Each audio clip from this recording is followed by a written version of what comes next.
What's going on, friends and family? My name is Skylent, and I am super excited to bring you my top 10 list for the most updated free online games. These are titles that, as you would expect being free to play, have consistent updates. You know, all that new monetization they gotta sell you, they gotta keep bringing you back in because they need the audience in order to exist, in order to make any sort of money. So they gotta constantly update in one way or another. But also the fact that, well, these games, more than any other free to play game, have made this list because they've updated that much more. They went that much more above and beyond, really keeping the player retention high and keeping people churning out. Now, some of these games have waned over the years, but later in the list, absolutely, you're gonna see and know that, well, there's a reason why these games have stayed around for so long. Hopefully, some of these games can make a comeback, and with their history, I think we can expect that just a little bit. Some evolution, something to draw you back in, or for the games that are just consistently at the top of the charts, well, we can expect them to grow. These are most assuredly the free games that you probably want to jump in and try, because once you sink your teeth in, it's gonna be hard to let go. Okay, so starting off our list here at number 10, we are going to be talking about RuneScape. Now, a little bit of debate if it should be on a free-to-play list, because how free-to-play is RuneScape? But you have to realize I'm also mentioning all of the other versions of RuneScape. More than a lot of other these games on this list, it's not just like a single edition that we're talking about, it's also getting kind of an applause because of all the weird stuff that it tried to do, like Darkscape, which was a completely free-to-play, full PvP version.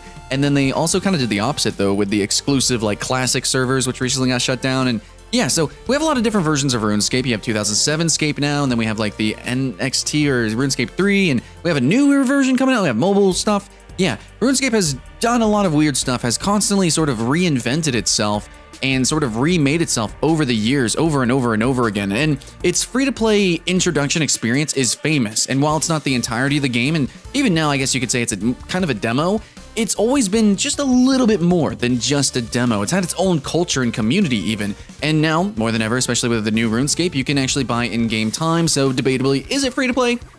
More than a lot of other games, but less than full free. I don't know. Okay, a little bit of debate, but still. Regardless, I feel like it should have made the list because a lot of you guys would talk about it, and it has done a lot of really good stuff for the free-to-play community, and maybe now it does need to catch up with the times, but honestly, historically, it's always remade itself. It's always pushed boundaries, and I think now, yeah, its next update will probably do the same. It'll catch up and then go further beyond. Next up on our list here at number 9, I'm going to slap down Robocraft. Now, Robocraft technically is actually a very new game, but I'm ranking this list based on the number of changes, not just which ones have been updated over the longest amount of years like RuneScape. No, this is like how many updates in how short of a time as well, and how radical those updates were, and Robocraft has changed so dramatically. Now, when I very first played this game, like the very first day of like press access, I jumped in, I was like, oh, it's kind of like World of Tanks a little bit, but you know, with like Minecraft voxel blocks, I mean, everyone just had like basically square tanks and it was just running around as giant cubes. But now you have freaking like wolf mechs and spider tanks and like literal like Gundams flying around and zippity zapping, and you have healing and helicopters and machine guns, snipers, and a lot of really cool freaking laser blades weapons in this game. So I do get a little bit hypey and gushy about Robocraft, but this is one of those games that has a waning player base because of those radical changes. Sometimes they go in weird directions, but they're kind of bringing it back. They are listening to the community, and I think it's going to have a resurgence. I know they tried to do some weird BR thing. Yeah, but basically, sometimes when a game has lots of updates, it's not exactly a good thing. Robocraft is an example of that. However, at the same time, they're still churning it out. They're still continuing on. They still got some momentum, so let's keep the hype alive. Next up on our list, my friends and family, let's talk about Tera. This is a game that started out as a premium MMO, and, you know, to a lot of ways it is. It is a premium MMO. It is a pretty freaking nice experience. Hard to say AAA in today's modern era, but back in the day, it was a pretty sweet experience. That then went free to play, you know, waning population, stuff like that. But Tera actually, as a free-to-play game, kind of blew a lot of people out of the water because the entire game was free. It wasn't kind of like a Guild Wars experience where it's like, okay, the base game's free, but no expansions. It wasn't like you were just limited to certain classes, certain rate. No, dude, the whole game is free. And overall, its monetization was actually really fair. I don't know about the modern Tera endgame, but from my experience, it was pretty dang on good. And so its history has always been, I think, applause-worthy. It's always been like, hey, here's a new expansion, free to play, here's new classes.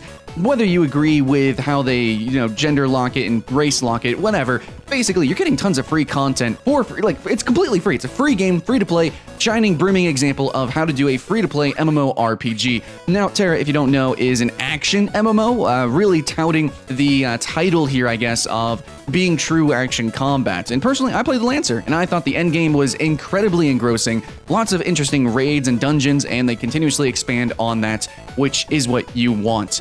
Normally, to get this kind of experience, you're paying not just a box fee, but also a monthly subscription. So Tera is absolutely for those hardcore RPG dungeon divers that really want a mechanical experience. This is the game, free to play or otherwise.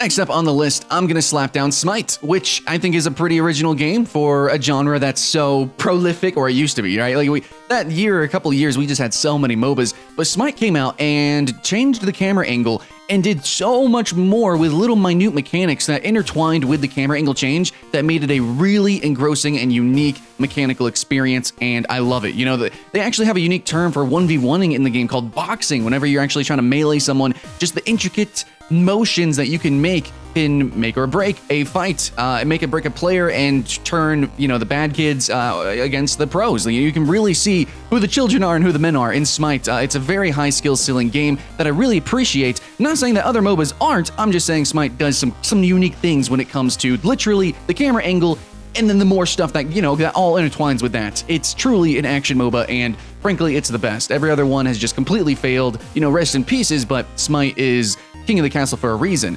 Now, it's also king of the castle because even though it can be very high skill ceiling, very competitive, it's also not. It's also super freaking silly. There's a lot of silly stuff going on. The arena and the random daily game modes, and you know, they actually taken some ideas from other MOBAs. Hi-Rez has an amazing ability to do that, steal ideas and make it their own. Well, yeah, they slapped in like PvE game modes and Smite. I think there's like this new weird battle royale thing. I don't know. There's a lot of strange things that go on in Smite. So the combination of this pseudo, like kind of foundational competitive, you know, it's a MOBA after all, and it's an action MOBA. This sort of foundation with that, and then also just the absolute wackiness that's also in the game, I think is a really perfect merger that separates itself from the rest of the competition, especially because they're not afraid to steal. So a lot of their updates, they take these ideas, they take these characters, they, you know, mix and mash them, and it makes something totally brand new and freaking special. So one of the coolest, most interesting, weirdest updated free online games absolutely is going to be Smite.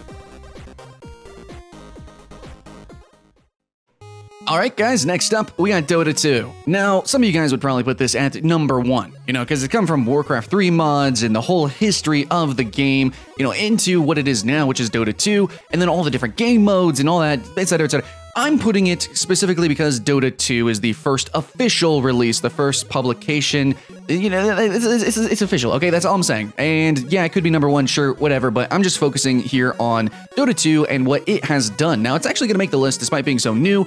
Even though like it hasn't added a lot of characters, it's had a lot of fine-tuning, a lot. And when it first released, it did have a lot of, you know, mechanics brought from Dota, sure, but what it's done from since then makes it totally worthy of being on this list. All the radical changes to the game, of course, they've added some characters, but no, I'm talking about like the replay systems, the spectating system, the overall UI as soon as you even launch the game. You know, all those little tiny Steam things are actually so impactful that other games haven't even adopted it. I'm talking about even things like the Battle Pass, which is huge in Fortnite. Smite even does it. I'm pretty sure most online games have some sort of Battle Pass thing that they're thinking of implementing if they don't already have it.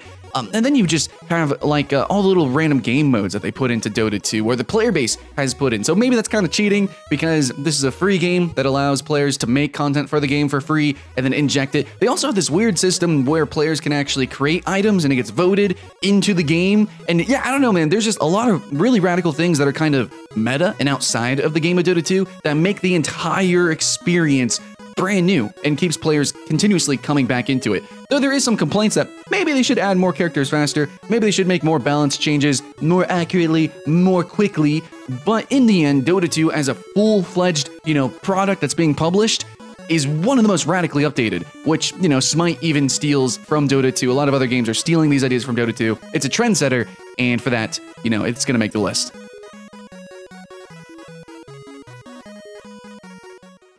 Alright guys, we are now halfway through the list and I'm putting down Path of Exile. This game isn't ancient, but it was created as a successor to Diablo 2 in a lot of ways, that sort of brooding dark aesthetic, and then more of that grind and hardcore-based content. Now, I think it pairs well, actually, fantastically with Diablo 3 if you want to jam into that, and there's a lot of other action RPGs, and I think if you're a fan of action RPGs, you're going to buy all the other ones, and you're going to play those games, and then you're also, at the same time, going to play Path of Exile, because why wouldn't you? It has one of the most deepest, complex spell and build crafting experiences I've, that I've ever actually played, and then they're consistently adding on new spells, new content that you can actually play through, and it's all competitive. It's PvE competitive, you can do that, and if you just also at the same time want to just play it casually as an ARPG lover, you can do that too. The first normal mode experience is pretty good. It's pretty engrossing, voice acted, very poetic storytelling, very interesting world building. All in all, from a casual to a fully competitive player, whether you love action RPGs or not, this is a free-to-play title that you definitely need to be trying out. And they consistently add on to it. They do focus on that more competitive and hardcore niche, but I think that that's a niche that just continuously is, fueling the fire, fueling itself. If you play one action RPG, you probably play many others, and if you haven't played Path of Exile, guys, it's totally free, casual or otherwise. You need to be checking out this game. Nothing pay to win. It's super easy to get into, and then, you'll get stuck in this game for quite a while. I definitely believe so. So definitely should be checking it out. Now, the legendary 4 here. We're starting it out with World of Tanks. World of Tanks is a game that is maybe polarizing. It's a strange game. When it first released, it was no Battlefield, but it was a big team battle title that sold itself as an MMO. I don't agree with that terminology, but it was a game that threw a lot of people off their tracks, kind of. But those who stuck around for World of Tanks found a really engrossing and incredibly deep title. See, it's this historically accurate tank game, supposedly, but it actually plays more like an arcade tank game. It's very strange, but it's very stat-based, very numbers-based, and those who actually took the time to dive into it found so much content already in the game. Now, since then, they have been adding in more tanks, adding in more physics, adding in, a whole new engine, making it graphically updated, and they've just consistently, just like MOBAs and things like that, they've added in the new tanks, new maps, new ways to play, consistently just smashing over the years all sorts of new content for that group back in the day. That sort of audience that really liked the numbers game, the hardcore statistics, and planning around the different tactics and strategies of the fights. Now, it's no Battlefield, it's no explosivity exactly. You're not going to be flying and kamikazing into tanks with planes like you might see in War Thunder or something like that. But what World of Tanks does with freaking tanks has a world of content that's ever expanding. Number 3, dudes, Team Fortress 2. This game has been around for a while, and if you want to consider the first rendition of it, the classic, I don't know, I'm not really doing that, but I'm just focusing on Team Fortress 2. Now, since then, Team Fortress 2, really the one that started the whole hat-selling craze, we can also count that as well, because Steam games are really kind of embedded, in bed with Steam itself, so the gameplay does kind of mix and merge there with the monetization, which is why we're talking about free-to-play games. That is actually a pretty big component. So, Team Fortress 2 is a free-to-play, some people would say hero shooter. I think it's the father of hero shooters, but technically it's still just a class team-based shooter, but it was a really fun game. It's definitely a game that is noteworthy for spawning the hero shooter genre, but they never really consistently added in new classes, and the rate at which they updated weapons and things were also a little bit slow. However, over the years, guys, Team Fortress 2 has had engine updates, it has had new weapons, it has had so many, oh my god, countless maps, and then the whole mod support scene, which again is kind of cheating for maybe this list, but yeah, just the ability to freely add stuff and make communities, the server browser, all that stuff is important, because whether a game has those features to allow the community to do stuff or not should be something that we talk about, and Team Fortress 2 allows the player base to keep this game going forever. So Team Fortress 2 at the moment is trying to be competitive. That's their new update, that's their new focus. I don't quite agree with that focus, but it's something that is keeping the game alive to one extent. But personally, what makes Team Fortress 2 special is going to be the casual random silliness, which is going to be community-based maps, the slide maps, the jump maps, rocket maps, things like that, playing Simon Says in some random server, you know, joining communities that way and just playing in pubs, you know, just randomly just jumping in public games and just smashing face as a pyro or something, you know. That's the kind of cool stuff that I like Team Fortress 2 for, and it was definitely part of my gaming history, definitely part of yours, and actually even the new generation is having fun with this game because it's, you know, it's a free-to-play shooter you can jump into and just do a lot of silly stuff. My son loves it. He likes playing the sniper, and for that reason, I got to put it on this list extremely high up. Now, whether it continues or not, hopefully it does in the direction I want, but we'll see. What do you guys think about Team Fortress 2 now and where it came from in the comments below? Would love to know. Now, number 2. This is a big game. It's a big proper game that's maybe going to be number 1 in a year, possibly, if we redo this list. But that's going to be Warframe, and you guys knew this was going to be on the list. I mean, it's a thumbnail. So Warframe is the shining beacon. Like, if I were to just take from this past year, it would be Warframe. If I was just talking about this past year and the updates in it. Maybe even the past 2 years, Warframe has so radically changed since I played. I was actually one of the very first people to do a YouTube video on it. I got in day 1 press access, jumped in, and I was like, yo, this is an interesting game. This has some potential. And you know, I was cute and silly, and you know, that was years and years ago, back when I sucked a little bit. I couldn't see the full potential of this game even then. But even then, you know, it was still pretty obvious. Hey, this is a cool game. But now, oh my God, I don't think anybody actually saw where this game could go because it's just bonkers, right? I mean, we have like flying in space, we have an open world area, we have giant kaiju that we're fighting, and then all the ridiculous abilities with such a power fantasy that has me actually like with like high on adrenaline when I'm playing, like, you know, running around as Fast Boy Volt.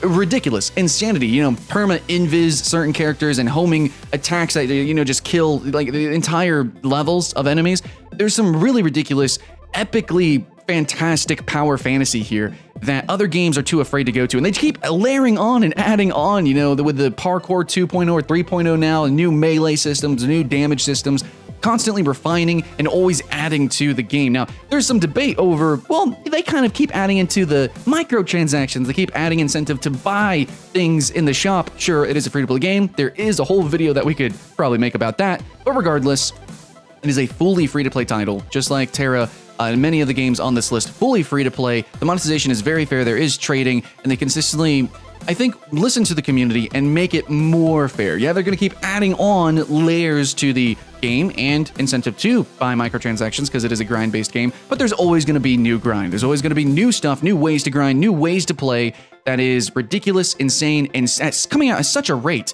that it just bonkers. And not even mentioning the actual campaign and single-player experience that they just keep teasing and then keep adding on. I hope they continue in that direction, but basically Warframe is just going in all directions all at the same time, and it's unending, it's unceasing, and that's kind of fantastic, I think. So for this weird experimental game, you know, it's not always what we want at the right time, but there's always something more. So that's why it's number 2.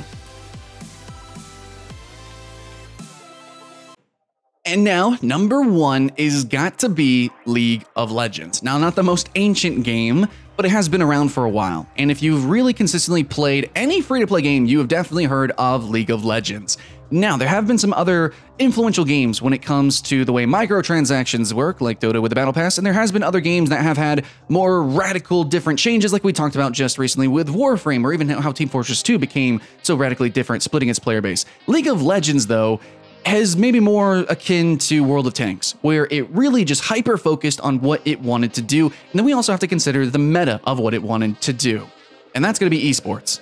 If you think that the whole esports sector of this is completely disjointed from the literal gameplay, you are completely mistaken. League of Legends' ranked system and ranked gameplay and ranked experience is a whole different beast that changed the world. The esports, as a global sport, I guess, has actually really been fueled by League of Legends specifically. League of Legends is maybe not the MOBA for you, but it's the MOBA for most people. That's all I can say. Most people know of League of Legends because it just has this really tight formula that they just want to continue to hyper-focus on. Now, they have added in some extra stuff that they've seen from other games. They have added in replay and like a sandbox mode, and they've added in like ARAM and a couple other silly game modes that come in, seasonal events, things like that. They've started adding on lore events and cool things like that, and how they intertwine lore with skins. It's kind of interesting. There's a lot of little minute details, but we have seen those in other games and other, not even just MOBA, but just other titles, period. We are seeing that kind of thing. So League is kind of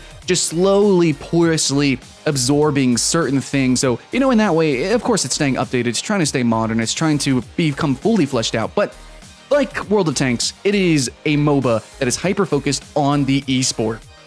And in terms of gameplay like that, we really need to think about the innovation that it had with esports, with its competitive scene, with its ranked system being mirrored and copied all over the place, and with that experience of the 1v1s in League of Legends, right? How tight the controls are, how everything moves, just that perfect formula. It almost feels like a fighting game. Then, of course, you're adding in the team tactics, you're adding in all the little subtle changes to this one map that they really focus on over the years.